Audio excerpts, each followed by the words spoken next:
What is attached to your identity? One of the biggest challenges in change is that you may have attached strategies to your identity. And the strategies are far removed from your being. But if it's a strategy, then it's doing. It's an outward expression, a way of doing something or being something that isn't necessarily that it is or isn't a part of your identity. So detaching those things allows you to also be more flexible and more agile and move more quickly towards a goal or a new decision you might make when it's important to be flexible and adaptable. Hey everybody, Jeff here. Before we get started, if you're getting value from the podcast, please take a moment to like and subscribe to our YouTube channel. For those of you listening on podcast apps, don't forget to rate and review. Your support really helps the show reach more people, and for that, I am truly grateful. Now let's dive in.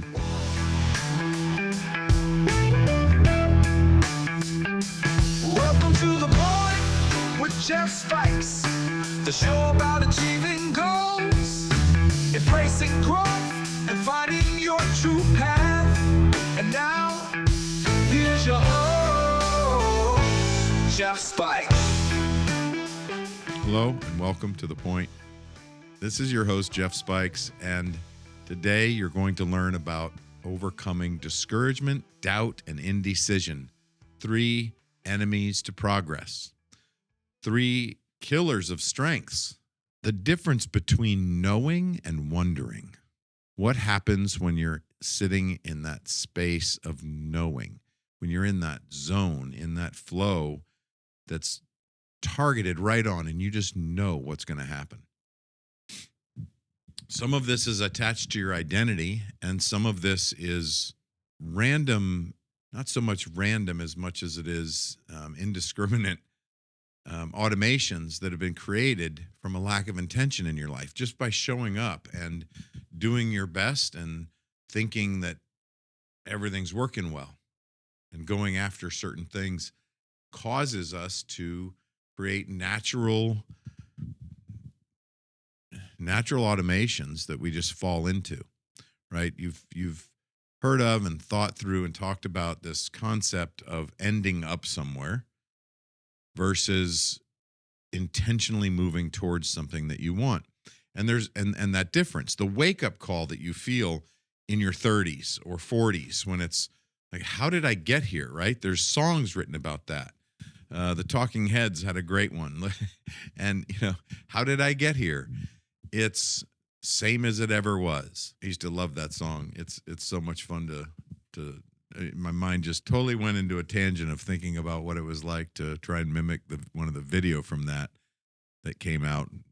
God knows what year that was, and the fun that we had playing around with those words. But really, what's this all about for you? What is the point, right? The point is that if you're experiencing doubt, discouragement, or indecision, then you're not living within your greatest self or your strengths. Now, you may be, but that's then becoming an obstacle or something that is slowing you down or getting in your way.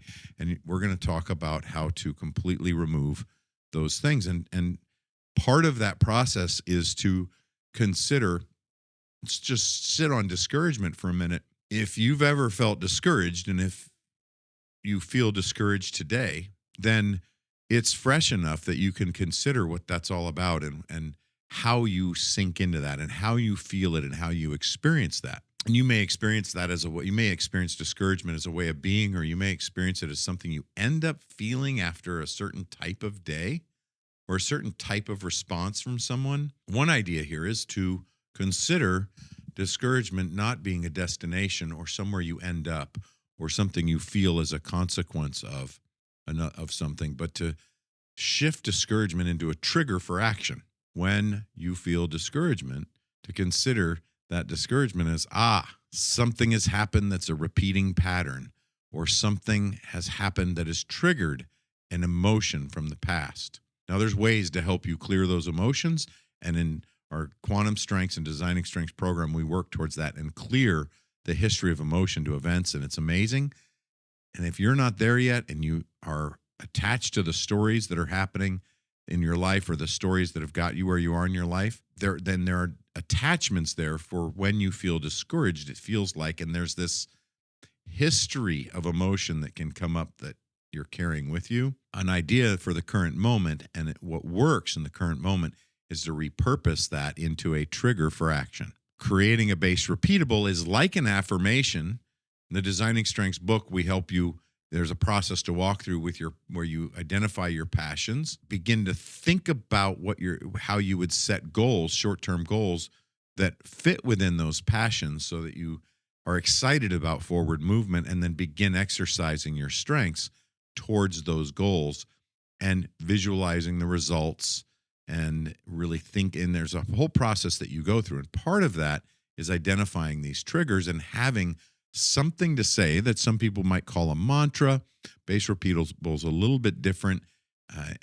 And you may have listened to the podcast on that or taken the class on the class we offer on that. But that base repeatable is something that speaks to the highest overarching goal. Somehow it is a key element of what it's going to take to get to the highest overarching goal you have. It plays a role in that. And it is something that is also very critical to the foundation you're building to grow from. And it's something that you can say over and over and over, like a mantra or an affirmation, but there's more action orientation to it. So one way that you might think of this, if you've been in sports or in choir or band or anything else, a very common repeatable that people will use that anyone can say in the environment is bend at the knees, bend your knees. In choir and band, it's so that you don't pass out. If you stay leg locked, knee locked, and sing or perform, it's very easy at that point to end up in a position where you pass out because of the way blood flow works.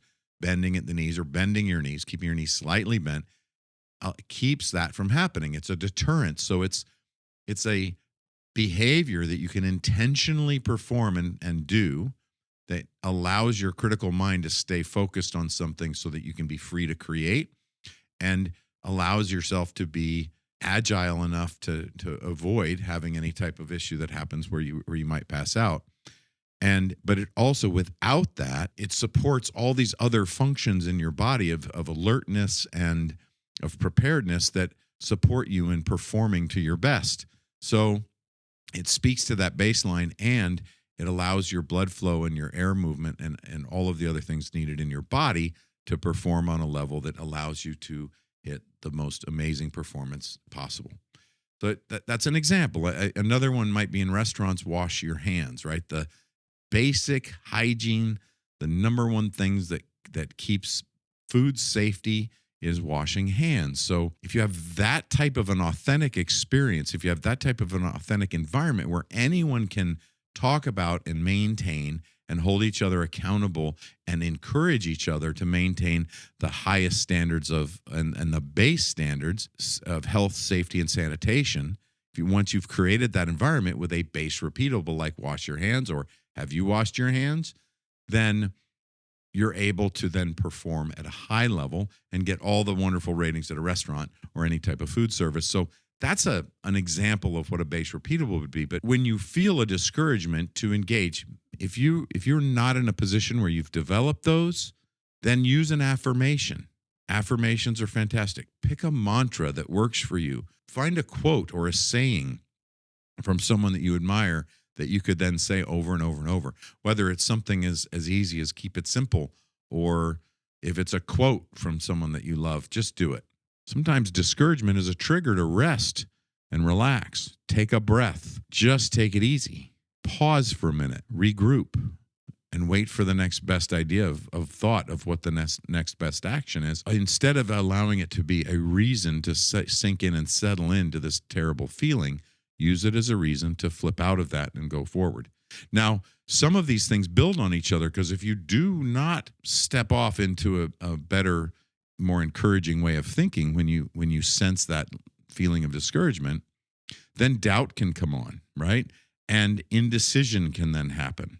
So somehow these things are also linked, but for you, they might come in a different order than someone else. It might start for you in indecision. It might start for you in doubt. But when you are clear and you are decisive, discouragement has less of a chance to overcome you.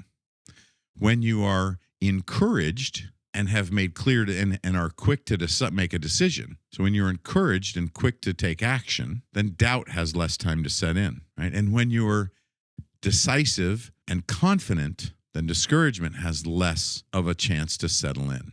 So the idea here is to think of these three things as not only a perfect trio of what to avoid, but a perfect trio of what to consider of how to move forward. So now consider moving forward, fully encouraged, with amazing self-talk, clarity of purpose and vision, and quick to take action. So very decisive, right? We think about what does that feel like, look like moving forward. Now, the keys to this, right? The real answer to how to overcome this issue is to consider it in how it's linked to your identity. If you've practiced something long enough, a strategy long enough, and it's become part of your identity, it might be a feeling of wallowing or sinking into something long enough to feel it, which it's key to always lean into a feeling. Now, you know and you're aware that an emotion is a delivery mechanism, right? It's like a delivery truck coming down the highway, and it's like an Amazon delivery. It's bringing something to you, right? Your emotions are bringing you a lesson, an awareness that if you can be attuned to what's happening, then you can take that lesson, take that message, and disconnect the emotion from it and be grateful, and then sink into gratitude. You might wonder, have you ever heard somebody talk about how grateful they are for the problems they've had? It's like, well, I'm just not there yet with the size problem that you've had, right? That's one of the keys of how to do that. When you take the lesson from the problem rather than the emotion, you drop the emotion, you experience it enough to learn the lesson. That's what leaning into something is. When you lean into that thing you don't want, you take a deep breath and you sit with it. Lean into it long enough to pull the lesson of what you need to move forward, and then you can move forward with the lesson, and that gives you the mechanism to intentionally insert gratitude and feel amazing gratitude for whatever it is that happened that you otherwise would have allowed you to trigger into a feeling of discouragement that you might wallow in. So notice the two paths of difference of what you can do to have a different outcome. Now, there's nothing wrong in the world with taking a minute to feel. It's an amazing, there's very natural, normal feelings that happen. How many times are you sitting in with someone and they say, I'm so sorry I'm feeling this way, or I'm so sorry I'm expressing this feeling? Do you ever think to yourself that, wow, that seems like a really normal response, a real normal emotional response to what just happened? I really honor that you're able to sit and express that feeling. Or do you say, man, you better apologize. You better apologize because, you know. Now, sometimes you might be in a place where you've expressed emotions that aren't appropriate for the situation. That's typically a sign that you're carrying a lot of emotion from other things that you've been holding on to and not expressing it, right? Which can then cause indecision. It can then cause doubt or discouragement. It can allow you to sink down in further. So there is an element of this that encourages you to continue to process and allow yourself these emotions, any emotion you have, to at least have the awareness of what it's meant to bring to you. And then you can evaluate, and you can begin to sit in what those are and look at them more objectively as far as which ones are supporting me in being more resourceful. So if you can sit and look at the host of emotions you've had over the course of a day, and then begin to consider which ones have helped you feel more resourceful and which ones diminished your resourcefulness, which ones had you feeling like you just couldn't get anything more done. Now, which ones do you want to lean into as part of a resource of what you actually want? That's the next phase to that. I lost my screen there for a second. What is attached? Let's just settle back into this for a minute. What is attached to your identity? One of the biggest challenges in change is that you may have attached strategies to your identity. And the strategies are far removed from your being. They're ways of doing things. They might even have become so much a part of who you are that they're a way of being for you. But if it's a strategy, then it's doing. It's an outward expression. It's a way of doing something or being something that isn't necessarily, it's not necessary that it is or isn't a part of your identity. So detaching those things allows you to also be more flexible and more agile and move more quickly towards a goal or a new decision you might make when it's important to be flexible and adaptable. When something unknown or uncertain happens, something that comes up that shocks or surprises you, you'll be able to act faster than if you're bound up and trapped down by these strategies that have become part of your identity. Many times different disorders that come up, that more and more disorders are being named and labeled in therapeutic communities and with doctors, and there seems to be a lot of labeling and renaming of things lately from what I can see and what I've noticed. That's great that we're finding ways to communicate and to get on the same page with what something means. Labels are great for that, but at the same time, most of these disorders are coming from a point of connection where a strategy that if you had a different value or belief system, if you shifted your belief and your value, then the behaviors would naturally change, and then that becomes less of an issue. So one thing you might want to try now, one thing to do now, is to take a minute and consider how frequently you feel doubt, discouragement, or indecision. That can be a gauge, a guidepost to gaining some insights, to increasing your ability to evaluate where you are with your flexibility and adaptability to move towards a goal you might want. So if you're not achieving a goal, if you're feeling stuck or like something's not just happening quickly enough, it's not happening fast or smoothly enough, then you can consider, well, how often have I been indecisive, discouraged, or doubtful in this in regards to what's happening? And that can be a gauge. And notice that when you start eliminating those three, when you focus on eliminating those three in a macro behavior, right? If you eliminate the behaviors that come from them, eliminate the thoughts and the beliefs that come from them, bring it all the way back down to the value, you'll be able to quickly change. In that identity question, one of the big questions that you can ask, if you're in a strategy that is wrapped around discouragement or doubt, or even indecision, there can be strategies around being indecisive. It might be to make sure that you're making a decision that keeps other people happy as well. You might not want to feel selfish if you make a decision, especially if it affects other people. And this can go all the way down to where do we eat? And like make a decision. It's amazing what happens when we just make a decision. But if you gauge where you're at with your ability to do that, ask yourself, what am I valuing in being indecisive? What value is being honored, elevated, or respected? What value is it that I'm really utilizing or accessing when I'm indecisive or when I'm leaning into doubt and feeling doubt? You know, doubt is probably, it's almost as worthless as guilt, right? Those are two emotions that just don't serve you at all. You don't have to have doubt to be able to evaluate whether or not something's smart to do.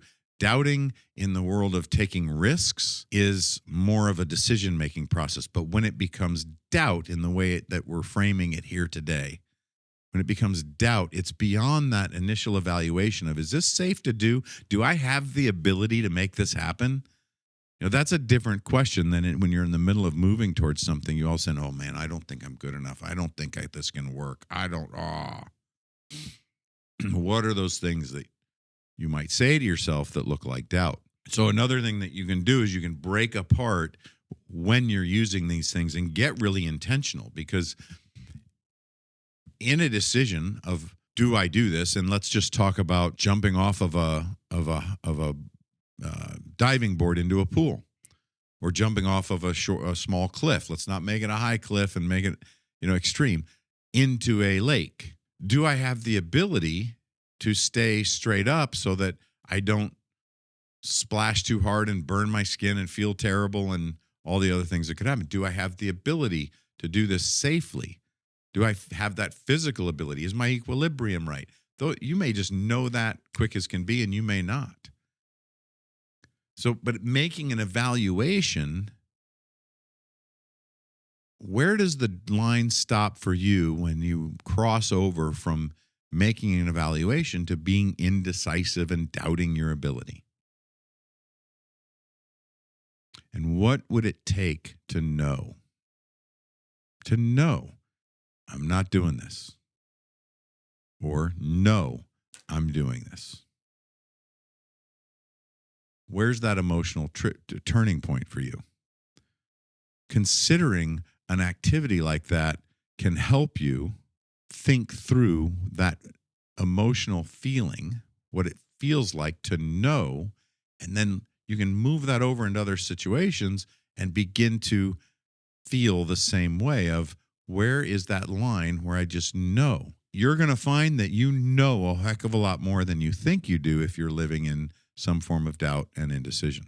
That's most of the time in working with others, it's found that there's a knowing much sooner than you're able to admit. There's some, because there, whatever it is that's keeping you from making that decision or from feeling encouraged, whatever that is, isn't there. There's not a it's not being distinctly understood that that's just not right. There's a reason it's hanging on. There's some type of a hidden gain that's happening of keeping that around, and then it's wondering.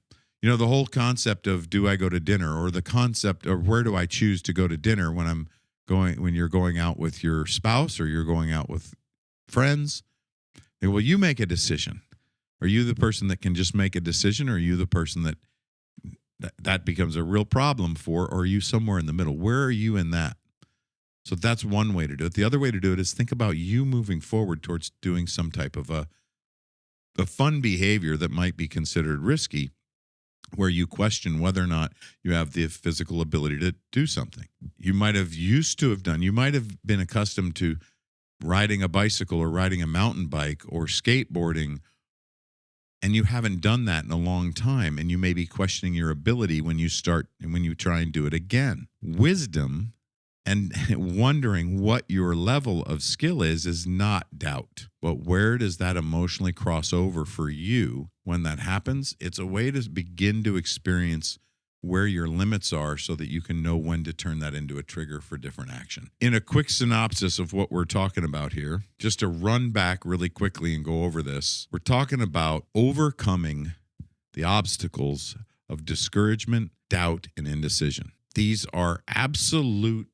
enemies. They're killers to forward progress and living in your strengths. There's a healthy knowing, and there's a healthy sense of caution. There's a natural way of considering what's right and what's not right for you that you can have a connection to. If you allow that to be there, where's your line between where caution and wisdom and knowledge turns into doubt and apprehension and discouragement? And how do you then find that knowing? Well, we covered a couple of different things. Consider where it is to your identity. Consider how it is attached to your identity, and what are you valuing by holding on to that sense of doubt or discouragement. There's the idea of when you feel it, again, noticing where you are in those ranges. When you feel it, repurposing it as a trigger to take a different action to counter the doubt, to counter it with a base repeatable or an affirmation or a mantra that keeps you in a zone.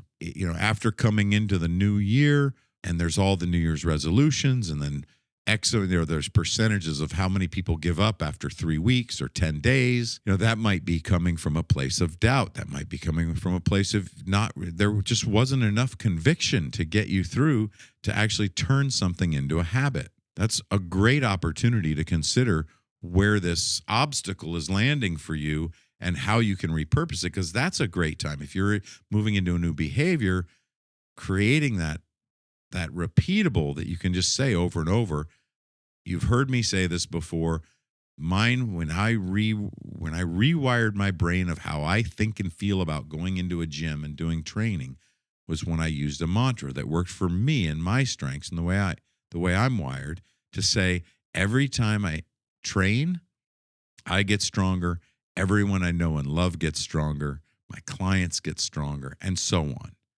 And it's a simple, repeatable, I can say over and over and over, that reframed my experience and my understanding and my belief system around what it was like to go to the gym. And it removed the opportunity or the possibility of me looking around at the environment and worrying about everyone else that was there, and gave me a sense of purpose and of being there. You have different strengths, and you have specific strengths that a mantra or a base repeatable or an affirmation that's specific for you can help you repurpose and rewire your behaviors towards a goal that will move you far away from doubt and discouragement. Those are a couple of the key elements in a brief synopsis. If you're appreciating this show, like, subscribe, share, and let's keep moving this forward. Keep the comments and the questions coming. We will continue to repurpose different topics so that we're answering the questions that you have. Super grateful for all of the subscribers now on YouTube and all of the momentum that's been happening in the transition of 2024 to 2025. Looking forward to seeing you more. Have a wonderful, wonderful day. Make it great. And we'll see you next time. Love and peace to all. The show about achieving goals. Thank you for joining us for another amazing episode of The Point with me, Jeff Spikes. Please visit jeffspikes.com for everything you would need to know to engage with me offline. And lastly, thank you for your time, your attention, and your consideration. This is The Point.